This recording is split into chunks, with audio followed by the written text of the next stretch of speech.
Ben Johnson is going to have to make some changes to his coaching staff this offseason, which is going to make it that much harder to repeat the success he had in his first season with the Chicago Bears.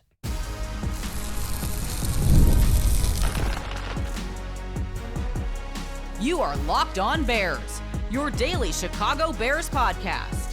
Part of the Locked On Podcast Network, your team every day. This is Locked On Bears, and I'm your host, Lauren Cox. I'm here to bring you your daily, in-depth Chicago Bears news and analysis. Thanks for making the Locked On Bears podcast your first listen today. We're part of the Locked On Podcast Network, your team every day. And on the show today, we're looking at the brain drain that's coming to this Chicago Bears coaching staff, where already running backs coach Eric Bieniemy is gone. It certainly appears as though defensive backs coach Al Harris is likely to depart, but you've also seen offensive coordinator Declan Doyle get an outside interview so far, and we'll have to touch about the front office and Ian Cunningham as well. A lot of movement that will disrupt the continuity on this Bears coaching staff. We'll have to bring some new faces into the mix and how Ben Johnson navigates all this, while also fairly actively promoting it and wanting this kind of thing to happen for the coaches on his staff that he loves and is supporting the best way he possibly can. So we'll go through how all of this affects the Chicago Bears moving forward. Because I think what's interesting about this is how much Ben Johnson is sort of like eager for this. Like, it's simultaneously a bad thing to lose coaches off of your staff, but if you have to lose coaches off your staff, like, this is the best way to do it, right? This is the way you want it to happen, as opposed to the alternative being you have to fire someone. And so while Ben Johnson, wants to support his guys and help them grow and get bigger and better opportunities, much the way like he has been able to over his career, he also then invites the extra challenge of, hey, you got a bunch of really good coaches and then they're gone. So now what are you going to do? Can you constantly retool and find really good coaches to replace the coaches that you have lost? Because he's watching Dan Campbell struggle with that a little bit in Detroit right now, where they fired their Ben Johnson replacement after one season, and now I guess replaced him with another new offensive coordinator, and they had to replace defensive coordinator, and that so far hasn't been as good defensively as they were before either. And so now Ben Johnson isn't facing that Lions level of both coordinators gone, and now you really got to replace everything. But he is encouraging these kind of departures, even ones that he might have a little bit of control over. So here's how Ben Johnson talked at his season-ending press conference about his approach to coaching staff changes that are inevitably coming and have already come this offseason. There's a real possibility you're going to have to replace coaches this offseason. How big of a challenge, one, do you foresee that being? And two, is there a sense of pride that people are looking at a unit that you put together and saying, we think he would be a great leader over here? Well, I told the players this just a week or two ago that it's rare in year one that you feel like you have a 5-star staff. And yet that's what I believe. Just over the course of the season, seeing how they conducted themselves, what they sacrificed, the time they put in. We got a great collection of coaches. It's the right mix of experience, energy, ideas. And so I think they're a big reason for the success that we were able to have and the games that we were able to win. To your point, I do think it's a lot. I see future head coaches on this staff. I see future coordinators. I see these young coaches being future position coaches. I see that all across the board. And so when you have success and you win games, normally that's what happens. I know we already have some slips coming through that other teams would like to interview some of our guys, and I'm all for it, man. I want these guys to continue to ascend. Anything I can do to help them out, I think they all know I'm more than willing to do that. But big part of what this collection of guys brought to the table is they all wanted to be here. That was a big thing for me. I want guys that want to be here, and so if a guy wants to continue to build upon what we started, then I would love that as well. But this is a 5-star staff, and it's no surprise to me that we got a number of coaches that are garnering interest right now. So every coach raves about their own coaching staff, right? You wouldn't bring in guys that you didn't think were really good, smart coaches that were going to help you be successful as a coach. But what's different about Ben Johnson in particular is that he has really walked the walk in order to back up talking the talk, because the sort of, I don't know if you call it a surprise in this, but like what he has done differently is that he has allowed, for example, offensive coordinator Declan Doyle to interview with the Philadelphia Eagles for their vacant offensive coordinator job. He did not have to allow that to happen. In the NFL, every team has to request permission for interviews formally. So now there's not a lot of like, they try and prevent backdoor channeling and whatever. They want it to all be very above board. But an NFL team cannot deny that interview request if it is for a promotion, right? If it is a move up from position coach to coordinator or from coordinator to head coach. But you can deny a team's interview request if it is a lateral move where, from position coach to a different position coach on another team, or coordinator to coordinator on another team, like Declan Doyle to the Philadelphia Eagles. And Ben Johnson did not have to grant that interview request for the Eagles to interview Declan Doyle. He chose to. He gave the green light there to say, hey, I want my valuable assistant coach, who's been a part of this success of this first season and is viewed as one of the fastest rising coaches in the NFL. He says he wants these guys to be successful, but he could be selfish and say, well, I want you to be successful, but I'm not going to let you make a lateral move. Like, of course, if he gets a head coaching interview, go for it. But a lateral move to go be another team's offensive coordinator, I'm not going to let you do that. But he knows that the Eagles' opportunity, for example, could be a play calling opportunity for Declan Doyle in Philadelphia that he does not have in Chicago. And it would be a way for him to, pun not intended, spread his wings with the Eagles a little bit and show the rest of the NFL that he is a quality head coach candidate, because now he's calling plays for a good Eagles team, as opposed to being a non-play calling offensive coordinator for the Bears is harder to get interest as a head coach. So that is Ben Johnson doing what he said and going out of his way to help his coordinators, help his assistant coaches achieve the next steps in their careers, even when it might hurt the Chicago Bears along the way. And that's kind of the interesting conundrum here, right? Of course, it is valiant and loyal and, morally upstanding of Ben Johnson to personally want to ensure the success of people that he trusts and values. But I can also see at the same time, isn't it Ben Johnson's job as head coach of the Chicago Bears to always do what is in the best interest of the Chicago Bears first and what is in everybody else's best interest second? Like, in some ways, the quote unquote right thing to do is to help your guy out and let him go interview for the Eagles. Isn't his job to say, no, we need you here. You help the Chicago Bears be the best version of the Chicago Bears. So if I can do anything to prevent this, which in this case he can, then he should. Like, isn't it his job to keep the Bears in the best? Like, he can't prevent Eric Bieniemy from leaving for the Chiefs job. He can't prevent Al Harris from leaving for a defensive coordinator job. But he can prevent Declan Doyle from interviewing for an offensive coordinator job somewhere else.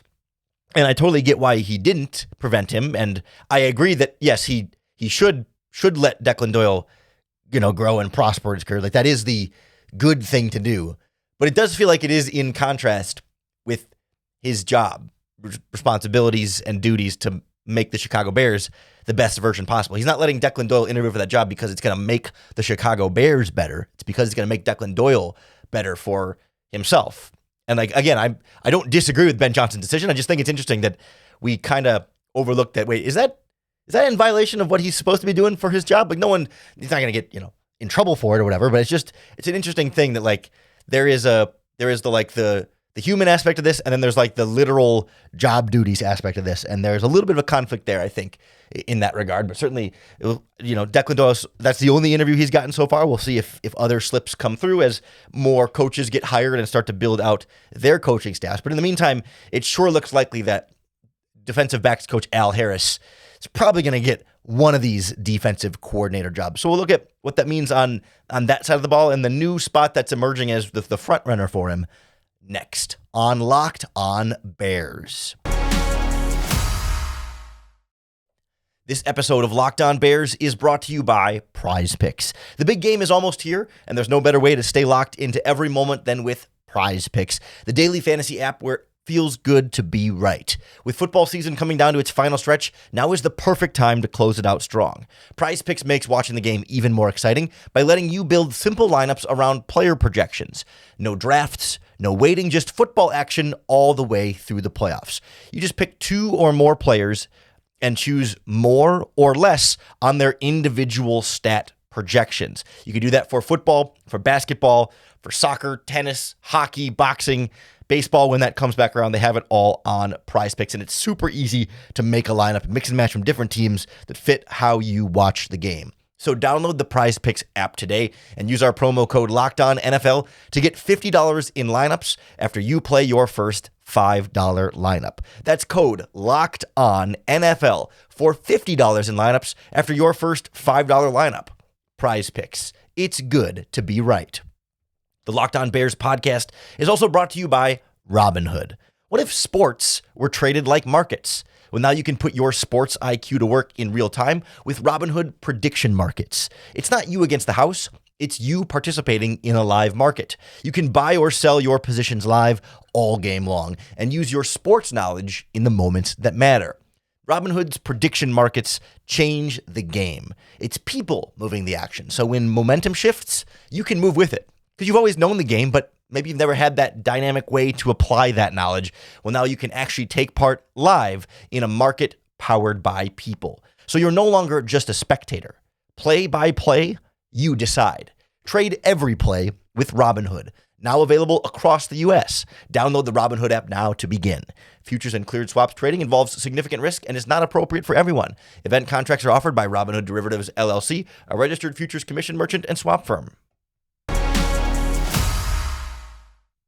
So while Declan Doyle's interest is a little bit on the lighter side, Al Harris's interest is, well, it's never been higher. And he is trending more and more towards a defensive coordinator job somewhere in the NFL. And certainly if/when that news happens, we're going to break it down for you right here on the Locked On Bears podcast. So I want to thank you for making Locked On Bears your first listen today and hopefully every single day. If you want to take your daily listening to the next level, you should check out the Locked On Everydayers Club, where you can get access to an ad-free audio feed for Locked On Bears. It's compatible with Apple Podcasts, Spotify, and every other major podcasting app, plus an invite to the Locked On Everydayers Club Discord server, which includes a group chat just for listeners of Locked On Bears. If you want to check it out, go to lockedonbears.supercast.com. You can find that link in the description for the show notes today. But Al Harris already has had interview requests. I don't know exactly when the timeline of the interviews having happened. I assume they have all happened by now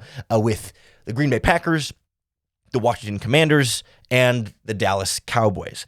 The Packers obviously have now hired Jonathan Gannon to be their defensive coordinator for that. So that job is off the books, but there could very well still be more interview opportunities for Al Harris as he's really primed to kind of take that next step in his career now. Because the thing about Al Harris is that he was always trending this direction even before he got to the Chicago Bears. Right? He had been the defensive backs coach with the Dallas Cowboys for, I think, 5 seasons? Yeah, 5 seasons in Dallas, and was getting that sort of whispers as a future defensive coordinator candidate, especially as he watched Dallas defensive backs like Deron Bland and Trayvon Diggs, put up all those interceptions. He was this, again, fast-rising type of golden child of NFL coaches, if you will. So it's not overly surprising that, just after one season with the Chicago Bears, one very, strong season in terms of getting Nashawn Wright to play great all out of nowhere in a lot of stretches, and overcoming injuries with Jalen Johnson and Kyler Gordon and bringing in C.J. Gardner-Johnson off the street and getting good play out of him. Like, he did not have a healthy arrangement of cornerbacks this season and got them to at least, hold their own, and had Kevin Byard leading the NFL in interceptions this season, helped Jaquan Brisker have a bit of a bounce back year. And he's not the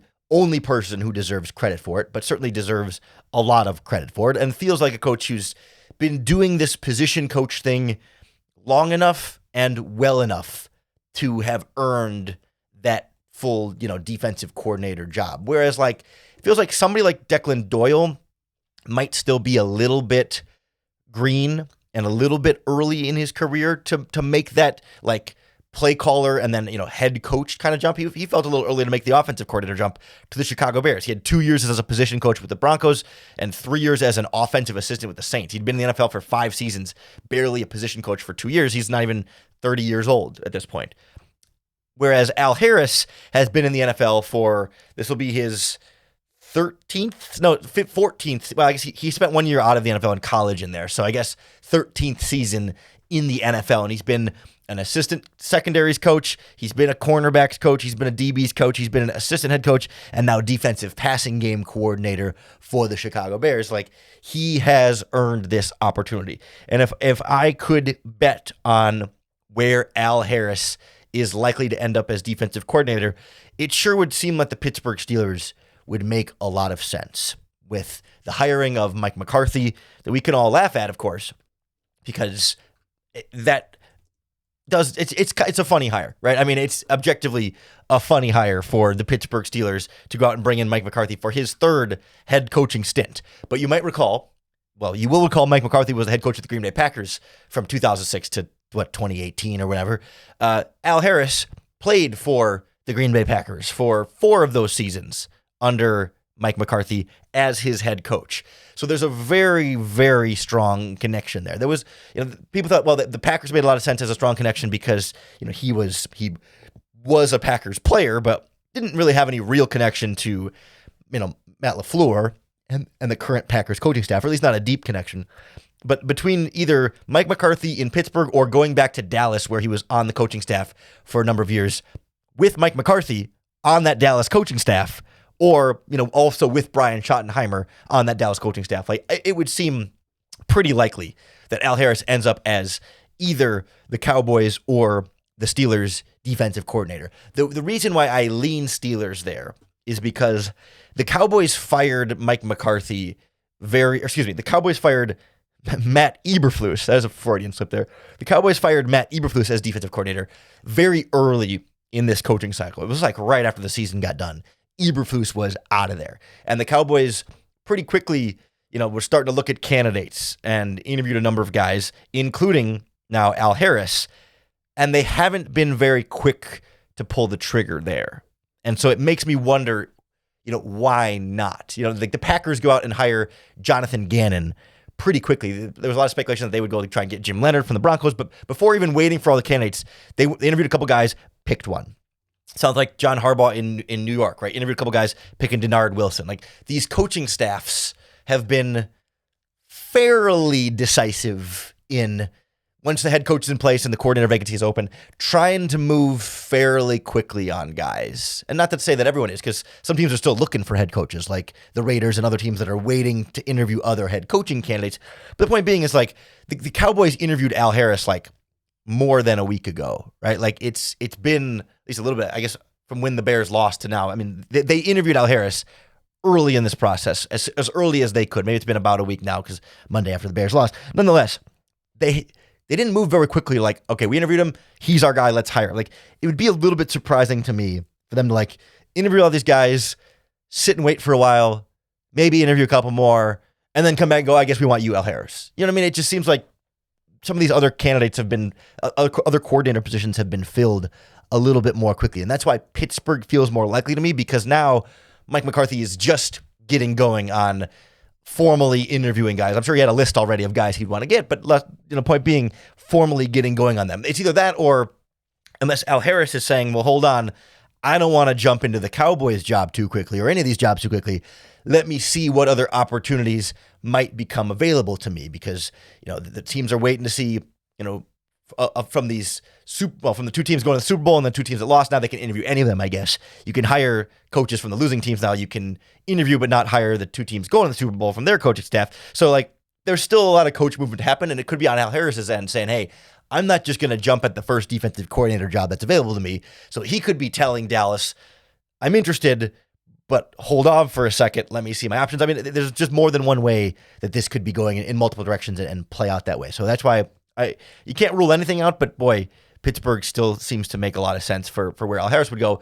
I would hope he might be smart enough to see that maybe this McCarthy thing is not the most stable recently, but a defensive coordinator job is a defensive coordinator job, and you got that relationship, and you like Mike McCarthy, I'm sure. Like, I don't mean to totally dump on McCarthy, but we were all scared the Bears were going to hire McCarthy last year, and we're glad they didn't.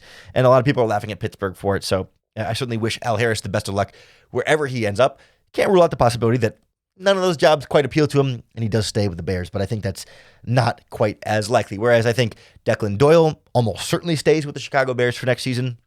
And I think in the front office, assistant general manager Ian Cunningham, I think he'll likely also stay with the Chicago Bears, despite getting more interest and an interview for a general manager position elsewhere. We'll take a look at his situation, what's going on, and why I can almost certainly guarantee the Bears are not going to get any extra draft picks for Ian Cunningham this offseason. Next on Locked On Bears. This episode of Locked On Bears is brought to you by Indeed. If you've ever hired someone who looked good on paper but wasn't the right fit, you know how important that is. When you want candidates who truly match what you're looking for, trust Indeed sponsored jobs.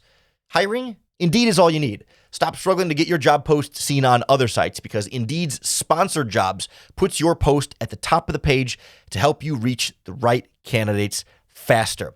Sponsored jobs boosts your posts to the people who are the best match for your role, and that makes a real difference. So spend more time interviewing candidates who check all your boxes with less stress, less time, and more results using Indeed sponsored jobs. Listeners of this show get a $75 sponsored job credit to help give your job the premium placement it deserves at Indeed.com/LockedOnNFL. Just go to Indeed.com/LockedOnNFL right now and support the show by saying you heard about Indeed on this podcast. Terms and conditions apply. Hiring? Do it the right way with Indeed. So while the coaching staff moves get a lot more attention and feel a lot more of a direct impact of oh no, how good will the DBs be without Al Harris? How good will the running backs be without Eric Bieniemy? How good will the offense be if there's no Declan Doyle here? The front office move of Ian Cunningham is one that we've kind of just been waiting around for the last few off seasons, wondering when is this finally going to happen? And it's not any sort of eagerness to move on from Ian Cunningham, but knowing that he is a bright ascending mind in the front office world, and who's been Ryan Poles' right-hand man, and who's gotten general manager interviews, dare I say, the last 3 winters in a row, if you count this year and then 2 previous. Certainly was getting them last year, and his name was at least involved the year before that. This has been building up for quite some time, and yet it appears like it might not happen this offseason, and no matter what happens this offseason, the Bears are not going to get any draft picks for him, and that's kind of maybe the more pertinent part to you tuning in, listening to this conversation.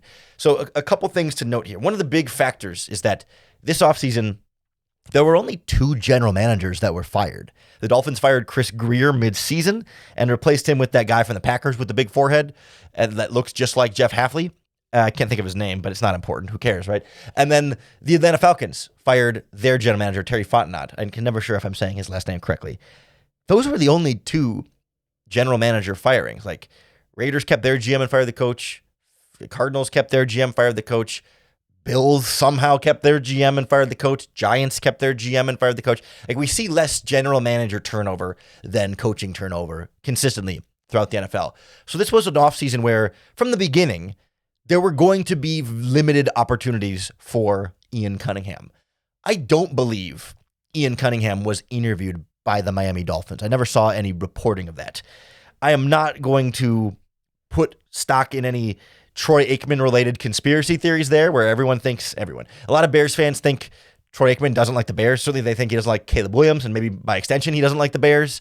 And so with Troy Aikman helping the Dolphins in their GM search, maybe he just didn't recommend a Bears candidate. I don't necessarily buy that.